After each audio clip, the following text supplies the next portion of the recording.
Hello everyone, welcome to a new video of Samta investing. मेरे channel को subscribe ज़रूर कीजिएगा और आगे बढ़ने से पहले एक छोटा सा डिस्क्लेमर। ये वीडियो एक पर्सनल व्लॉग है। स्टॉक मार्केट में पैसा लगाना बहुत रिस्की होता है, इसलिए इन्वेस्ट करने से पहले किसी सर्टिफाइड फाइनेंशियल एडवाइज़र को कंसल्ट ज़रूर कीजिएगा, क्योंकि आपका पैसा आपका रिस्क। तो चलिए शुरू करते हैं आज का वीडियो। दोस्तों, आज का वीडियो थोड़ा सा अलग होने वाला है। नॉर्मली मैं कंपनी का नाम थंबनेल में, टाइटल में और वीडियो के शुरुआत में ही बता देता हूँ, क्योंकि जब मैं ऐसे वीडियोस देखता हूँ और यूट्यूबर कंपनी का नाम एंड तक छुपाते हैं तो मैं थोड़ा सा इरिटेट हो जाता हूँ। फिर वीडियो को स्किप करो, कंपनी का नाम पता करो, उसके बाद वीडियो देखो। उससे अच्छा कि नाम शुरुआत में ही बता दिया जाए। इस वीडियो में कंपनी का नाम एंड में बताने का एक खास कारण है। सबसे पहले फ्रेंड्स, मैं चाहता हूँ कि आप इस कंपनी का प्राइस चार्ट देखें और इस प्राइस चार्ट में जिस एरिया को मैं मार्क करूँगा उस एरिया को आप खास कर देखें। फ्रेंड्स, ये कंपनी 2003 में लिस्ट हुई थी करीब 350-400 रुपये की प्राइस पे, और 2018 के हाई पे इस कंपनी ने 4000 रुपये की क्लोजिंग दी थी। मतलब कि 15 साल में इस कंपनी ने अपने शेयर होल्डर्स का पैसा 10 गुना कर दिया। जैसे कि आप देख सकते हैं, 2002 से 3 में ये कंपनी 350 पे लिस्ट हुई थी और एक साल में ये कंपनी करीब करीब 700 रुपये का हाई दी है। मतलब ये कंपनी एक साल में अपने शेयर होल्डर्स का पैसा डबल की है।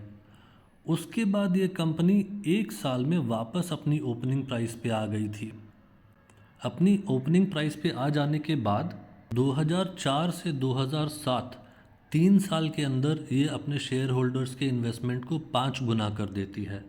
और 2007 में एक हाई बनाने के बाद क्या होता है, दोबारा ये कंपनी अपनी हाई से ओपनिंग प्राइस पे आ जाती है। मतलब कि 1, 2, 3 तीन बार ये कंपनी अपनी ओपनिंग प्राइस पे आई है 350 रुपये की। उसके आगे देखिए फ्रेंड्स, 2008 में अपनी ओपनिंग प्राइस पे आ जाने के बाद एक साल के अंदर कंपनी फिर से 2000 का हाई टच करती है। मतलब अगर आप 400 की ओपनिंग भी मान लें और 2000, तो भी इसने अपनी इन्वेस्टर का पैसा 5 गुना किया है। उसके बाद लगभग एक साल ये कंपनी डाउन ट्रेंड में रहती है, जहां इसकी प्राइस करीब 1500 रुपये को टच करती है। 2011 में 1500 रुपये की क्लोजिंग देने के बाद 2015 तक ये कंपनी 4000 रुपये को टच कर रही है।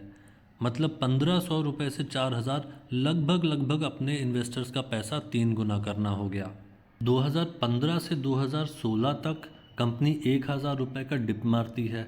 2016 से 2018 तक कंपनी वापस 1000 रुपये क्लाइम करती है। और 2018 से 2020, मतलब कोरोना का क्रैश इंक्लूड करते हुए, कंपनी वापस 1500 तक आ जाती है। 1500 तक वापस आ जाने का मतलब क्या हुआ फ्रेंड्स? 1500 तक वापस आ जाने का मतलब हुआ कि कंपनी अपने 2012 के लो को 1500 रुपये को टच करती है। और 1500 पे आ जाने के बाद ये कंपनी क्या करती है, 2021 तक ये 5000 रुपये को टच करती है। 1500 से 5000 मतलब अपने इन्वेस्टर्स का पैसा ट्रिपल कर देना। 2021 में 5000 का हाई बनाने के बाद एक साल में यानी 2022 तक ये कंपनी फिर से 3000 के पॉइंट को टच करती है। उसके बाद दोस्तों, आप क्या गेस कर सकते हैं क्या हुआ होगा? आई थिंक आपने सही गेस किया होगा। फिर से ये कंपनी क्लाइम करना शुरू करती है और अभी 4100 रुपये पे आके सेटल हुई है। शायद ये 5000 रुपये को भी टच कर देगी। मेरा आपको इस जर्नी को दिखाने का रीज़न क्या था? मुझे ये जर्नी आपको इसलिए दिखानी थी कि इस पॉइंट पे फ्रेंड्स, ना आपको कंपनी का नाम पता है, ना कंपनी क्या करती है वो पता है, कंपनी की फंडामेंटल डिटेल्स हमने नहीं देखी, ना हमने बैलेंस शीट को देखा, ना हमने प्रोमोटर होल्डिंग को देखा। कंपनी की हमने सिर्फ प्राइस चार्ट देखी है और चार्ट से ही हमें अंदाज़ा हो जाता है कि कंपनी मोर और लेस सॉलिड है। चाहे जैसा भी समय आया हो, चाहे वो एक्सटर्नल इशू रहा हो, चाहे वो इंटरनल इशू रहा हो, कंपनी के मैनेजमेंट ने हमेशा प्राइस की फॉल को संभाला है और कंपनी को बार बार एक न्यू हाई पे लेके गई है।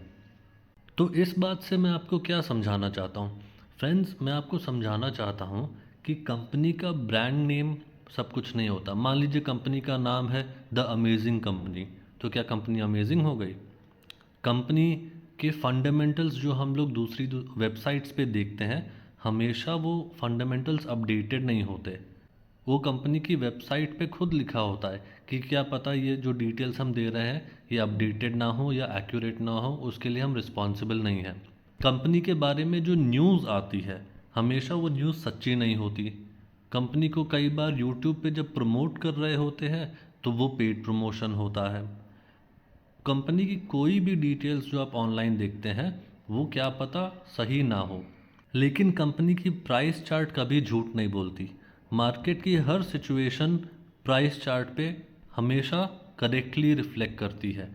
जब कंपनी अच्छा करती है तो प्राइस ऊपर जाती है, जब कोई इश्यूज आते हैं तो प्राइस नीचे जाती है, और मैनेजमेंट जैसा एक्शन लेता है उस हिसाब से कंपनी के शेयर्स प्राइस पे इफेक्ट करता है। आइए अब मैं आपको कंपनी का नाम बताता हूँ। कंपनी का नाम है OFSS, Oracle financial services software limited. और अब चेक करते हैं कि कंपनी क्या करती है और इसके फंडामेंटल्स कैसे हैं।